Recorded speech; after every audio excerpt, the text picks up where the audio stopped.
Hello everyone, just a quick word from your friendly editor/husband. For all of you who listen to So I'm Watching This Show and own an Android device, do me a favor. Go to the Google Play Store and download the Podcast Republic app. It's a fantastic app that allows you to get all of your favorite podcasts directly on your Android devices. I use the app and love it. I can search for the podcasts I want to listen to, select them as favorites, and have them all just a click away.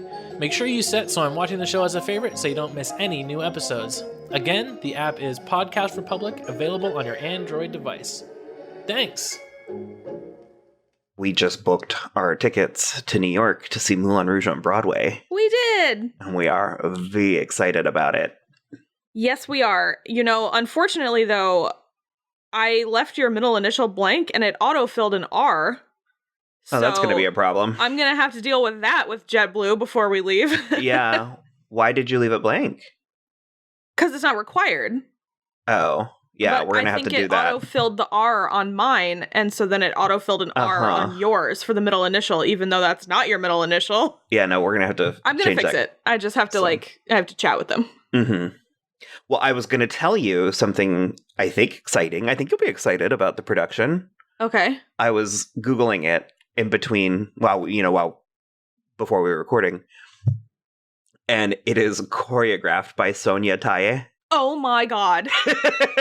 You're shitting me. No. That is amazing. Do you know, I was looking it up earlier too. Do you know who wrote it? No. John Logan, the guy who did Penny Dreadful. Oh my God. Yeah. This is going to be the bomb. I'm the most excited for all the songs they've added. I know. They've added like buku songs. Because I was furious at first because I wanted the Green Fairy to sing like a Kylie Minogue song for obvious reasons. But then I saw that it's like Chandelier and I'm like, oh, that's pretty good actually. That's pretty good.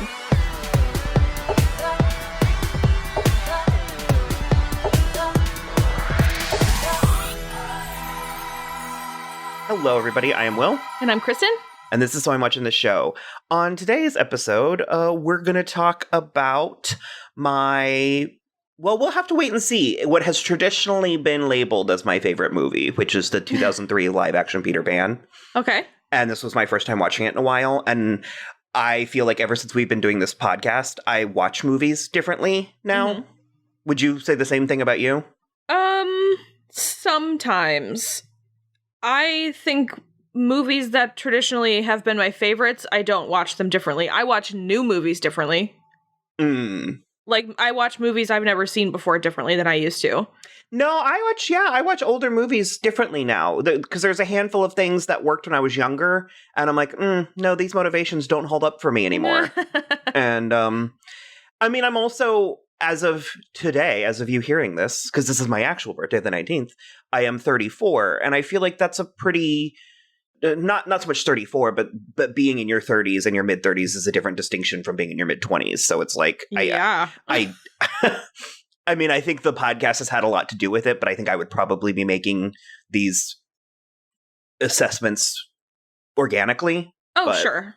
I mean, we watched this not too long ago. I feel like it was a couple years, like maybe 3. Yeah, it's been a handful. But I was slightly nervous to sit down and watch it. And it also was Blu-ray, which I think the last time I watched it was on the Blu-ray, but I was a little bit kind of like, I remember it being so perfect, and I remembered loving it so much that I was really nervous to sort of like hold a microscope up to it, you know? Okay, yeah. For a couple of months, I was threatening all of us with a Kylie Minogue episode. Yeah. And that would be for like me and like 30% you and no one else. Like, that's not a total lie. Maybe the new I made friends with a new podcast on Twitter called For Your Reference, and they're Australian, so they know Kylie Minogue. Maybe they'd like it too. Maybe if you ever want to talk about Kylie Minogue, please have me on. But because I can go deep.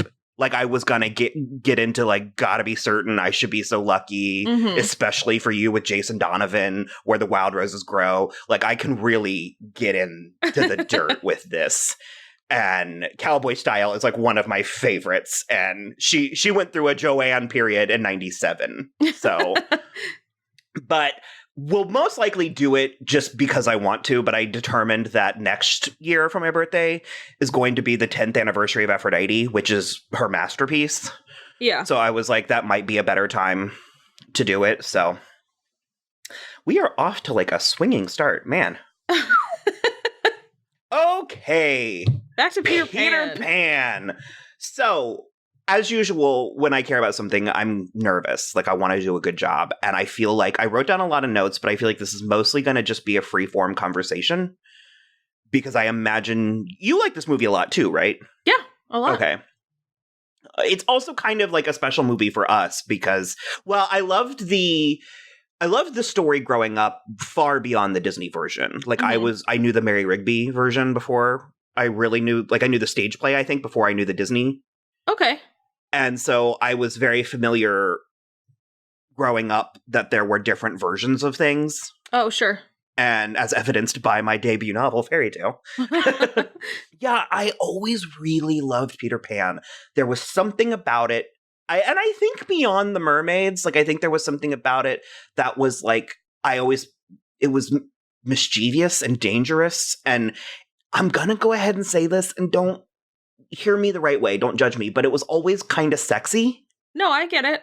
We've had this conversation before. You and me have, but an audience is presumably listening to this. So we're going to talk... I thought you were telling me not to take it the wrong way. No. Okay. Yeah. We're going to talk about like coming of age sexuality a lot, I feel like, in this episode. Mm-hmm. And so we mean it in the very real, natural ways. We're not trying to be creepy about this. Right. But because that's what it is. Like, that's what it's about. And I remember when this version came out, we saw a preview for it, but before the Ang Lee Hulk movie. Ugh, I hated that movie. I have not seen it since. I just remember despising it. That's hilarious. I don't remember that, but I believe you. It wasn't you and me. Oh, it wasn't me. Okay, because I was like, I don't think I saw that movie in the theater. No, it was weirdly like Jack and Jackie Burnt and like Sharif and like a group of us. Okay. I think Meg and Jeffrey just decided I wanted to see this movie. Like I was like chomping, and my friends were just sort of like, I feel like we were even watching The Shining. And when we were done, I was like, who wants to see Peter Pan? And they all just indulged me. And we had to go to Bowie, so it wasn't even close. I don't know. You made them drive to Bowie? Yeah. Damn. All right. So that's how you know your friends like you. And I just remember the trailer because it had Clocks by Coldplay, and I think that was the first time I had heard it. I don't think the VMAs had already happened, or the Grammys where he played it. Mm. He played it live one time that was, like, transcendent. Yeah. And it just, like, everything about it, like, ignited my brain. The colors, the digital, the spectacle, and I just, like, I couldn't believe how vivid and straightforward it was. And it got a decent reception. I think it has like a 75 on Rotten Tomatoes or something. So it got like good reviews, but it was a dud. I don't know what happened. It just completely, it opened around Christmas time. It's because I was reading the trivia. It's because of Return of the King. Okay. It kind of flopped because it was up against Return of the King. Okay. I think some people were put off by the fact that it was much, much truer to the novel. Yeah. Like, there's a weightiness to the whole movie. Mm-hmm. So, getting into this, I kind of, positioned this as to whether or not I was still going to like it. And I have to say unequivocally that I do absolutely still love it. And I was sort of relieved. I got a good 20 minutes in, and I was like, this is still amazing. Like, I don't know why. Like, I can't exactly pinpoint what, and I mean, I think I already have. I think it's that it's tapping into the maturity and the coming of ageness. And there's something that always surprises me about this movie, like almost literally every time I see it. And I do make sure to not watch it too often because I don't want to overkill it. I'll reach a point early on in the movie where I'll be like, oh, this isn't about Peter Pan. This is about Wendy. Yes, definitely. And I think both Rachel Hurd-wood and Jeremy Sumpter, but to a more extent, Rachel Hurd-wood is doing some really incredible work. Yeah. I think they both have a lot of nuance in their characters, which I think is really interesting, is because they were both so young, specifically. 13 and 14, yeah. Yeah.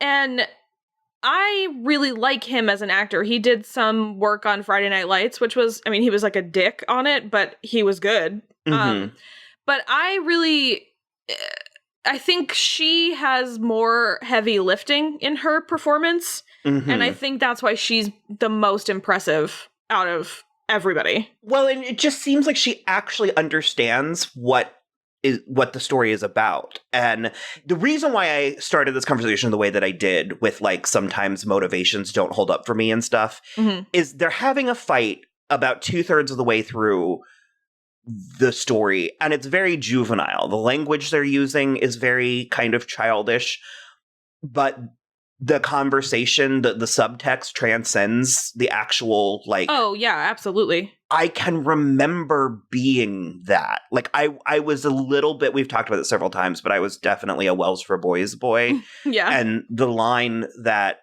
really gets me every time from that skit is when she says some children just sit around and wait for adulthood. Right. And so I always had very advanced scenarios would play out. And it's like, I can remember playing...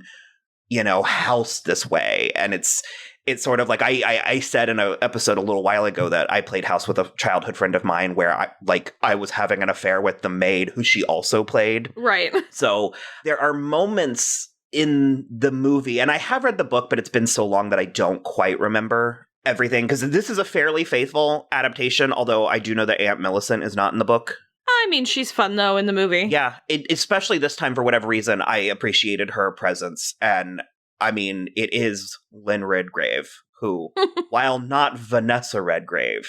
she does also get applause on her entrance. What is your immediate thoughts? Because I have a feeling I'm going to talk a lot in this episode, so I wanted to give you a chance to, like... Yeah, I mean, I liked it just as much as I always have.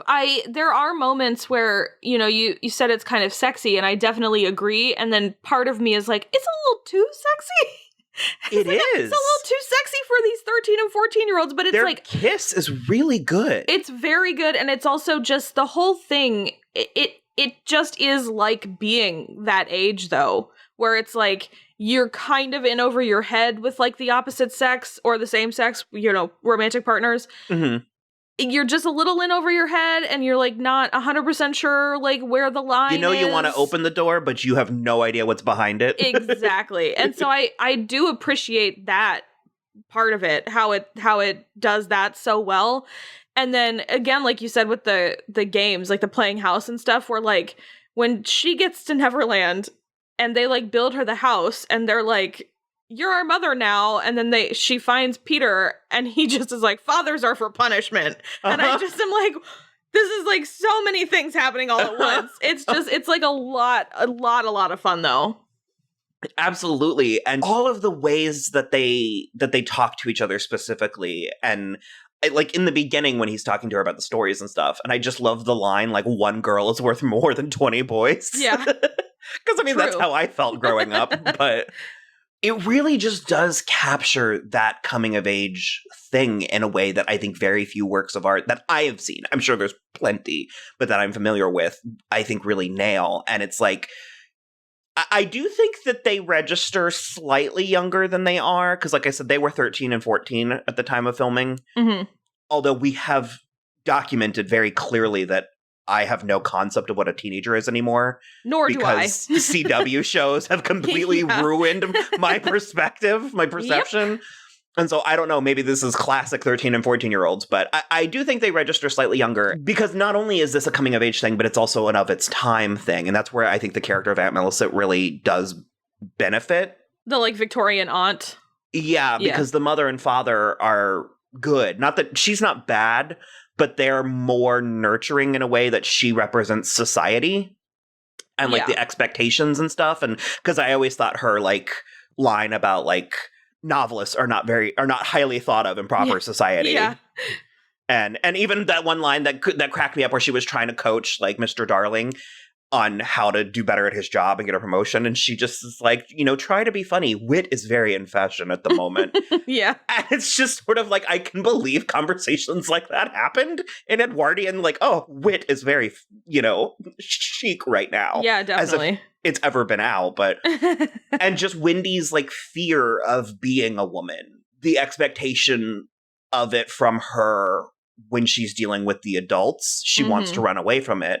But then this entire journey with Peter Pan, you know, it's very much a metaphor. I mean, it's very much like through this relationship with Peter, she understands that maybe she does want to do this. And I do find that there are lines throughout this movie, lots of them, that are very straightforward. They're very simple on the surface, but I think it's still rivers run deep type thing. Yeah.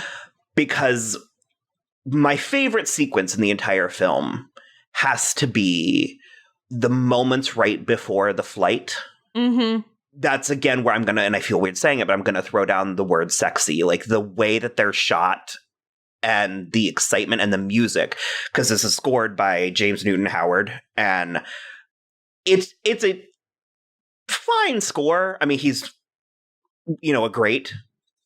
I mean, I think it's a great score specifically because of the flying sequence. That song is used 3 times through the movie, and it's a little synthy in a way that I was kind of like, ooh, I don't know. Is this, do I like this as much as I remember? And yeah, I do. and I think it will age well.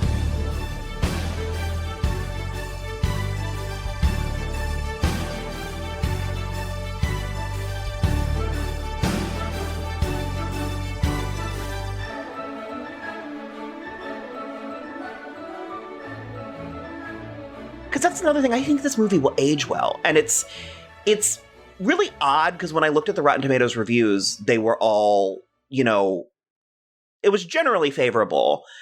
But a lot of the good reviews were kind of backhanded. Like, a lot of them were like, you know, perfectly nice, but far from the definitive version. Mm-hmm. And I'm like, then what is the definitive version?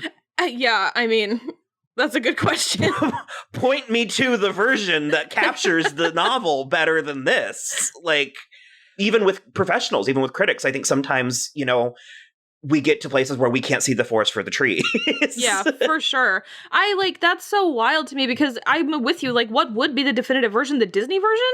That doesn't feel right. Or then you're implying that it hasn't been made yet, in which case, how could you, then this has to be the definitive available what version. Would you advance on? Yeah, exactly. Or improve upon? And I mean, effects only at this point, and even still, these effects look fake, but they look amazing. Well, with the exception of a few of the shots, a few of the scenes of him flying, especially if it's like the camera's static. Sure. Those look silly, but most of the other stuff looks, I think, great. I mean, maybe a little synthetic here or there and I mean, the movie is designed to be artificial, but it's like, honestly, there was maybe 5 times where I thought, that didn't look as good as I remember. Right. And the scene where they're like dancing, when she takes flight, the way that she backs up and takes flight, it's just it's so good. And I remember being this age and doing these things, you know what I mean? Yeah. Like, going back to like the before they takes flight, it like, because it was very playful up until that point, and the brothers are really funny, and that's another thing that I was kind of relieved about, is how I think the humor holds up. Like, the humor is just as funny. Yeah, it is pretty funny. I was thinking it was really funny too. What's the one line John has where he's like, Peter's like, I can fly, and John is like, you assault logic, or you assault reason, sir. Yeah, reason. That's so funny. And he's so angry, but it's like, I remember being a kid, and also I've seen kids like pretend to be pompous that way and stuff, and the way it gets so serious right when they take flight, and it's the close shots of their faces, and they're communicating so much, and he has that like grin that I think starts even before the actual grin. There's like a deviousn's. Yes, definitely. It's that Peter Pan smirk, and has been captured before. It's in the Disney version. It's almost borderline a sinister thing. Yeah, I mean, a little bit. But because I was going to compare it to Into the Woods as far as like coming of age sexuality stuff go. It's very Red Riding Hood and Jack and the Beanstalk. Yeah, definitely. And, you know, in this type of scenario, he has the power. And so, but does he? Because I love what he says to her. He's like, well, you'll never have to grow up. And she, as cheekily as can be, says never is an awfully long time. and this weird power balance between these children that is happening. I think cheeky is a really good adjective for this movie, because they both are so cheeky. And I don't know that we've ever brought it up on the podcast before, but we have corresponding tattoos from this movie. And that exchange is really cheeky too. And it's not even really an exchange, it's at totally different parts of the movie, but it really is. There's like a cheeky innocence to both of them, but Wendy is a little more knowledgeable. Wendy has a little of an edge over Peter. And I think that is what is so interesting about it, because that's also the way that it actually happens in the real world, where like girls come into knowledge sooner than boys do. And so she's sort of knowingly the whole time being like, yeah, the cleverness of you. And meanwhile, he's like, yeah, I am super clever. I'm the best one. And it's just sort of like, try to look at this objectively, Peter. And he's incapable at that point. You didn't actually say that that's what our tattoos are. Sorry, yeah. Mine says, oh, the cleverness of me. And yours says, oh, the cleverness of you. And it was your idea probably about 10 years ago. And I can remember because, you know, I've always had these lofty dreams of being like an artist and stuff. And I am hopefully still well on the way to that. And I do have a tendency, I have a Peter Pan quality. I have like a fairy dust quality, but I have a tendency to only be worth the sum of my parts. And so I do have sort of like a tribe of people that help me function. And so it was just the dynamic of him being like, I'm so great, I figured it out. Yeah. And she's kind of like, I mean, I helped. Pardon me. And so it's just kind of the knowing dynamic where, because by the end of the movie, he does it again. He says, oh, the cleverness of me. And she just resigns. She just says, oh, the cleverness of you. Like, it's layers. Like, it's really nuanced. And I mean, of course, I think, you know, if you're an adult coming to this, you probably won't be quite as, like, wowed by it. You probably won't find it quite as profound as I'm making it sound. Yeah, but there's a nostalgia quality to us, and I think if you don't have that, then sure, it's a little bit simple and it's a little bit juvenile, but it's Peter Pan. Well, and again, I mean, when I did look at the reviews on Rotten Tomatoes, the consensus said the phrase psychologically complex. Yeah. And it really, a lot of times when you're dealing with something ambitious, people have a tendency to get scared and lean away from it. And that doesn't work. If you're going to go there, then you have to go there. And so there's parts of this movie where it's like Captain Hook and Peter Pan are fighting over Wendy. And if you really look at it, you're like, blah, like, what is happening here? Like, I don't like any of this at all. But, and also we have yet to mention Captain Hook played brilliantly by a very sexy Jason Isaacs. Boy, howdy. I love Jason Isaacs, and I, like, have a soft spot for Captain Hook because I find him to be a fascinating character, quite frankly. All the different people who have played him in the first place. I was going to say, especially in Hook. Dustin Hoffman and Hook, but this, Jason Isaacs' Captain Hook is definitely the sexiest Captain Hook. And the fact that they went ahead and did that, because I get the instinct. We're dealing with children. We're dealing with, like, because Captain Hook is famously played by her father for the stage show, because it's that whole thing that we talk about a lot, about like a father owning, especially female child's sexuality. Right. And so this dynamic between the two of them is very psychosexual. And because people are uncomfortable by that, they tend to resist it, and it just becomes fluff. And it's like this movie somehow found a way to lean, if not all the way in, like at least a 9. You know what I mean? Like, it leans very closely into it. And that's where it works. And also, I think that's where it turns people off. I think if someone is too literal, I think the movie would make them uncomfortable. And I mean, I think people need to relax a little. Yeah, and I mean, at no point is Captain Hook like trying to marry Wendy or anything. No, but he's like, you don't want to be with Peter, you want to come over here and be with us. And it's again that struggle between, do you want to be a child forever, or do you want to be a grown-up, where he's representing, like, come be a grown-up with us, as opposed to, you know, mingling with these children. And it's like, That's, I think, one of my favorite things about Peter Pan is that, you know, yeah, it's really great to be a kid when you're a kid, and it's great to hold on to some of your childlike wonder and everything, but like at a certain point, you do have to grow up. And I think it's one of the most poignant decisions when Wendy decides that she wants to go back home and be with her family and face the things she's scared of anyway. Mm-hmm. And I think that's, like, Peter, I was watching it again this time, and I was like, man, Peter Pan is a tragic character. Yeah. Like, really sad. I meant to watch this, and I forgot. I like this was neither here nor there, but I did the thing where I rubbed my eyes really like hard, and then they got really itchy and hurt. And so the second the movie was over, I barely had my eyes open by the end of the movie. And so when it was over, I was like, I need to like lay down for like 20 minutes, and then I completely forgot. But they filmed the scene where he comes back, and she's an adult, and. Because it's Saffron Burrows. Yeah, it's Saffron who narrates the film. And then he repeats the cycle again with her daughter.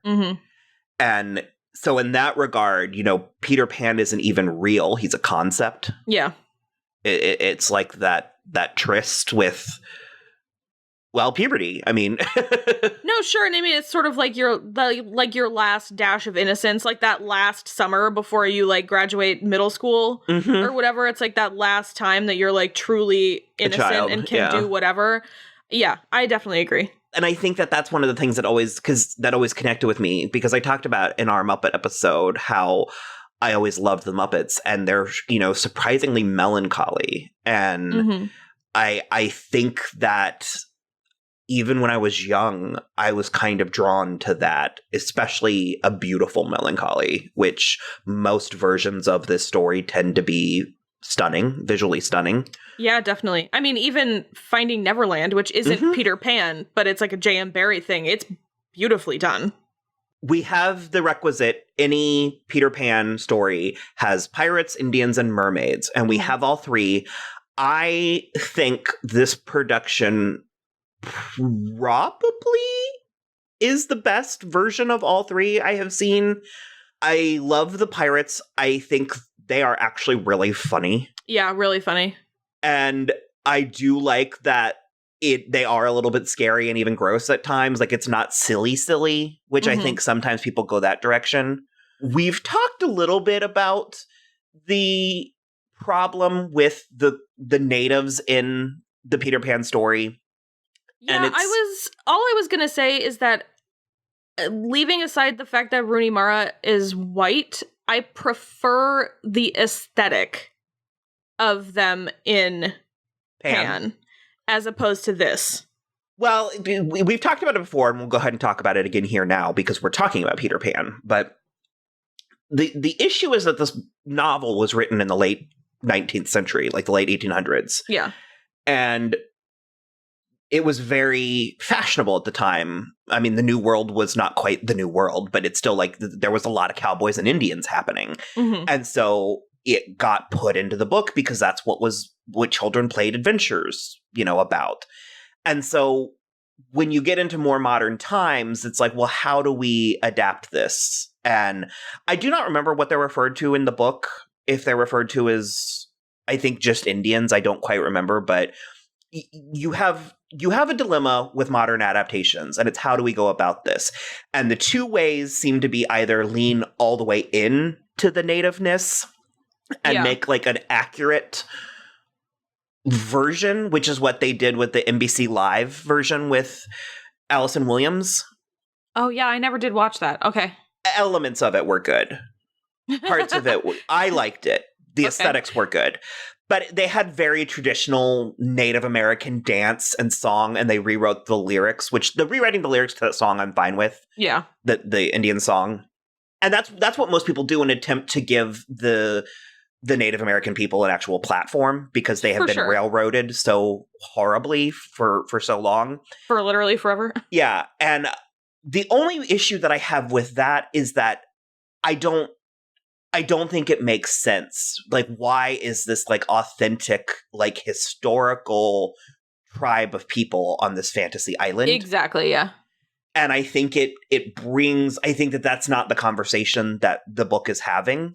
But I do think it's also hard to make like kind of an amalgam without it coming across as parody.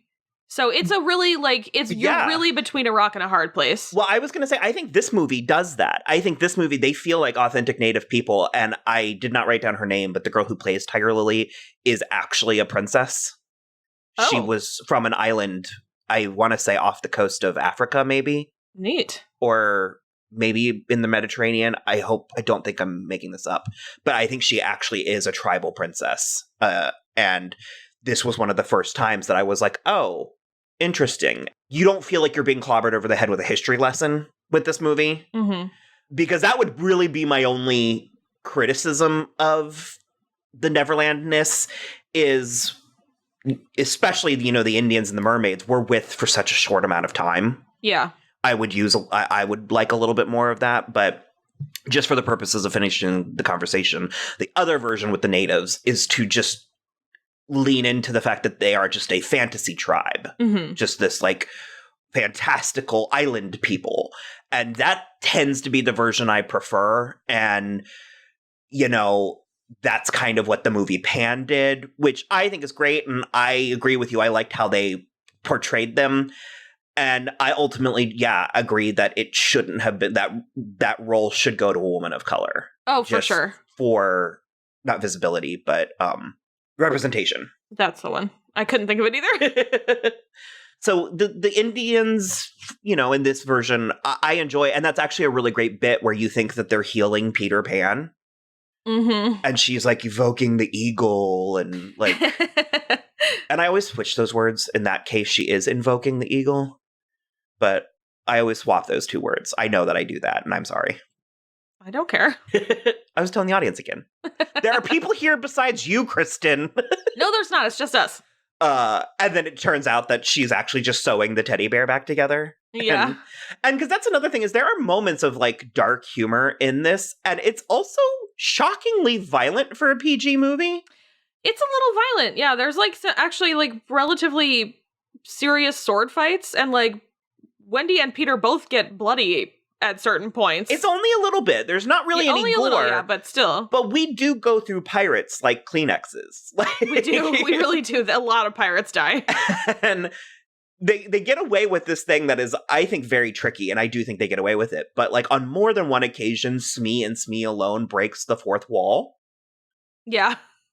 Like he looks directly into the audience and says, "Oh, it's getting exciting now." And to the point where I almost could use a little bit more of that, just a tiny bit. Mm-hmm. But I think that does bring us to the mermaids.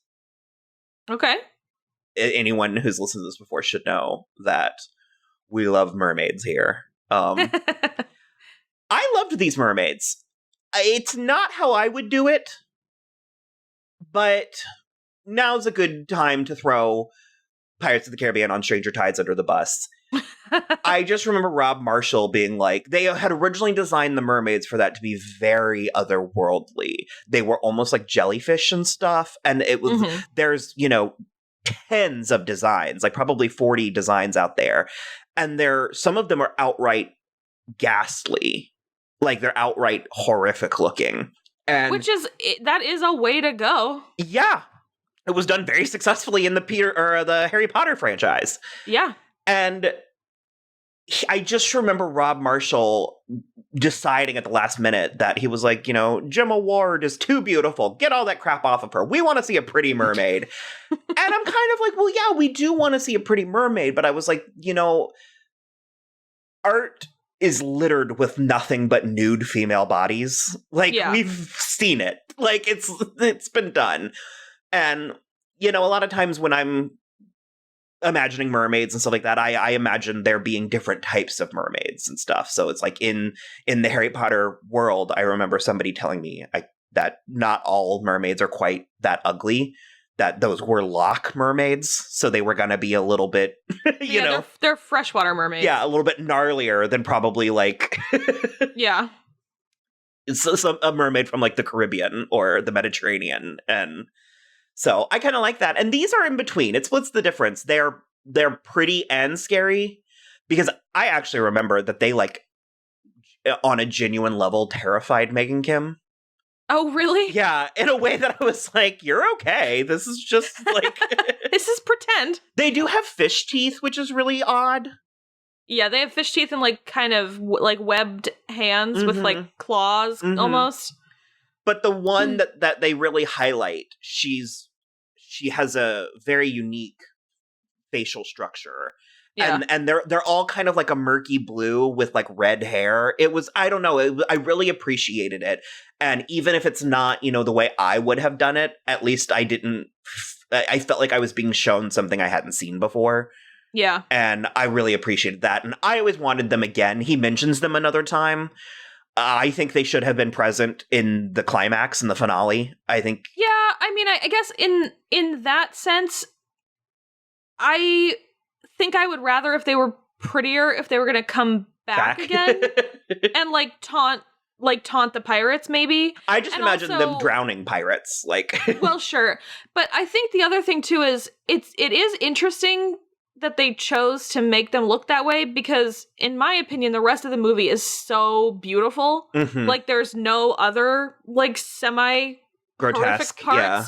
So it is weird that they are like the lone ugly thing. Quote unquote ugly thing. So I don't know. I do agree with you that they are unique and at least it was something that we hadn't seen before, but I did also sort of feel robbed of the like Disney version of the mermaids. Just like pretty bitchy mermaids, I do love that. We were only trying to drown her. Yeah, I do, like, because I remember when we were watching Siren, they referred to a group of mermaids as being a pack. And I was so offended because I was like, that's not even, like, clever. Like, you could say pod or school or squad. Like, pod is dolphins, Yeah. And so I actually Googled it, and a group of mermaids is called a gossip. Oh, funny. And I was like, that's too good. Like, that's like, that's too good to not have used that. So, yeah, definitely. I don't know. I mean, they cut them out of versions, so hey, I'm lucky that we got them at all. That is true. Because remember that miniseries that came on Sci-Fi? There was a Peter Pan Neverland, I think, and they're just like not even in it. And I'm like, we know 3 things about Neverland. Because when he's trying to sell them on it, he's like, we have mermaids, pirates, and Indians, and I just jokingly said to you, I was like, what are 3 other things about that John Mulaney bit? Anyways, that was neither here nor there. So I think this Neverland was so vibrantly realized. And you said earlier that like the effects have an artificial quality to them. And they do. Yeah, but like in a fun way. And I like that. Like, we don't feel like we're in like the redwood forest. You know what I mean? Like, exactly. Like this was all definitely on a soundstage. Absolutely. So there's like a kind of a mystery, I feel like, to it. It doesn't feel grounded, because that was my other complaint with Pan, was the director. I forget which one he was. He's like a good director too. He's the one that always cast Keira Knightley. Joe Wright. Yes. He was really proud of the fact that they grounded it all in reality, and I was kind of like, I feel like you have a fundamental misunderstanding as to what Neverland is, but okay. And it just like well, even because it's just like, that's Peter Pan is a literal fantasy. I don't need these creepy miners. Like, why are they mining? Why are they mining pirates? That's so weird. I mean, that part I thought was kind of cool, but there wasn't a Fantasia unfolding in front of us that that's what I want. It's like, I love the cotton candy clouds. It's like they look like that artist Will Cotton, his paintings and stuff. Yeah. And just the color, the vibrancy and life and everything. And all the light, like the lighting is so severe through the entire movie. Mm-hmm. And we didn't really talk about the end. I mean, I mentioned the kiss. They have that kiss, and it's very charged. Yeah, no, I'm with you. I'm 100% with you on that. And his, what should we call that? His happy explosion? Yeah, I mean, It's a lot, and it's great. And I think there might be a hidden meaning. I have to shout out Olivia Williams as Miss Darling. Oh, yes. And that dress. All her dresses. The pink, honestly, everything. But the pink taffeta with like and she's so perfect. She's so beautiful, but it's like she does still register as a mother, you know what I mean? Yeah.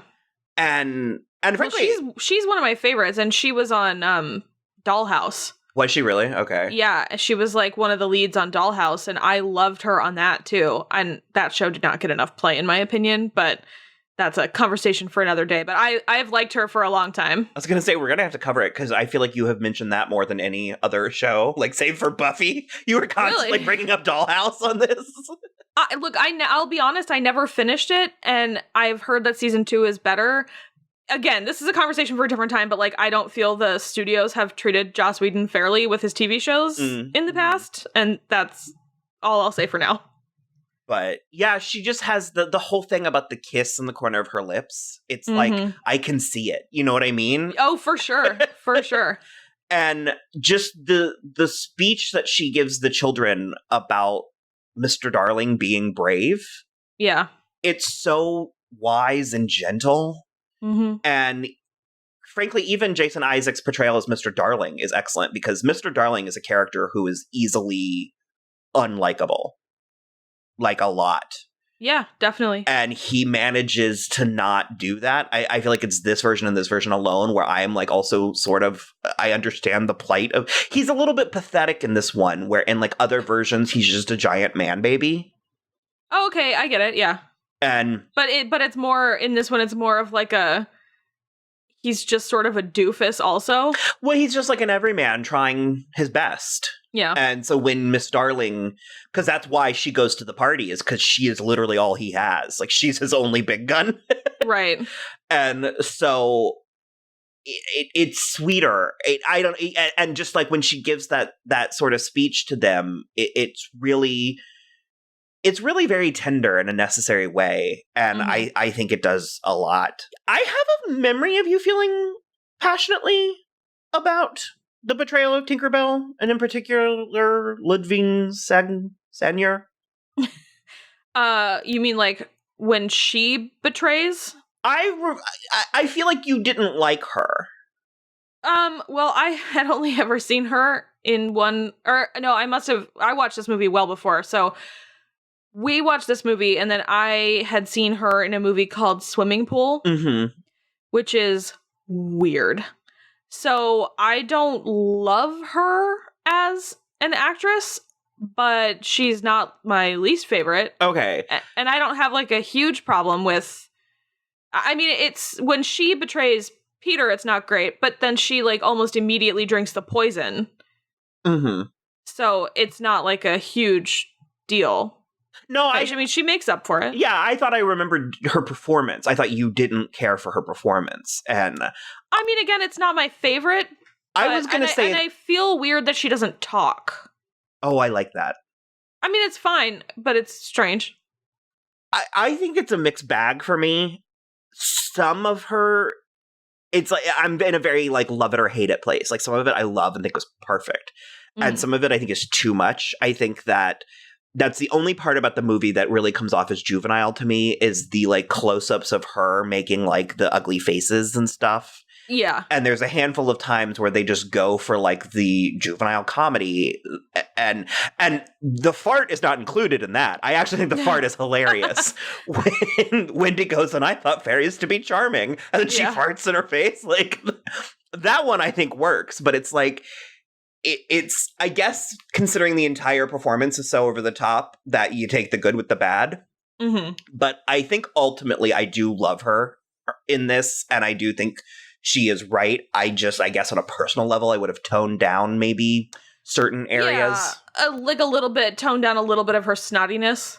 That's in the book, but yeah. But that's the thing. We've talked about that before, where there's a difference between reading somebody as a little snotty and having a physical human actor be a little snotty. Interpret that, yeah. Exactly. Like, it sometimes goes too far. And I do love, again, back on the violent thing, because again, not really gore, but it's like, she like playfully guts herself in this. Yeah. With the fairy dust coming out. And the fairy dust, that still looks so good. All the glitter and stuff. I don't know. Oh God, it looks so good. I have a few notes where I was talking about their feelings and how the emotional turmoil feels so real, even though they're talking about very childish things. And also, I mean, like I said, I have read the book. I don't quite remember because for me, this is the definitive version. Yeah, but same. It's like, I do just love how much Peter Pan keeps trying to possess Wendy. Yes. And well, that's again it's like lots of subtext in Peter Pan. And even just that scene, it's almost, to be honest, it's almost chilling to me when they're having dinner and she's just like, John, who is your father? Yeah. And he's like, Peter is.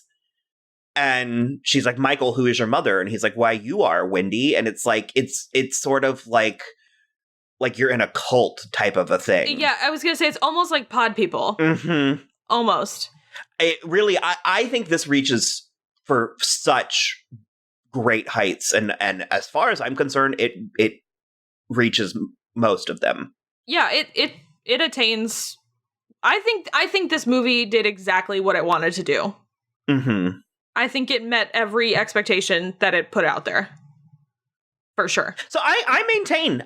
I think for another 5 years, this will retain the mantle of my favorite film. Awesome, because we've talked about that a little bit. Where, you know, if I ask you what your favorite movie is, anything really, if I'm like, what is your favorite movie, book, or food? I don't want the standard answer. I want something that says something about you. Yeah. And so, like, you know, I'm not going to bat to say that this is the greatest piece of cinema that's ever been committed to celluloid. Like, that's not what I mean when I say that. But it's like, it's sort of, I feel like I have chosen this to represent me in a certain way. Yeah, I agree with that because, I mean, my favorite movie has always been Stand By Me, and I think that's similar. I don't think it's the greatest movie ever made, but the greatest movie ever made is not my favorite movie. Because it's like, if you say The Godfather, unless you have, like, a real specific reason, right? I'm sort of like, that's so boring. And, you know, when it comes down to it, I've said several times that, like, my 4 favorite movies of all time are this, The Fall, Drop Dead Gorgeous, and Showgirls. And I think that really sort of paints a picture. It does. It paints a good picture of you. As to what you're dealing with me. You're like, because with every subsequent entry, you're like, oh, okay, I guess.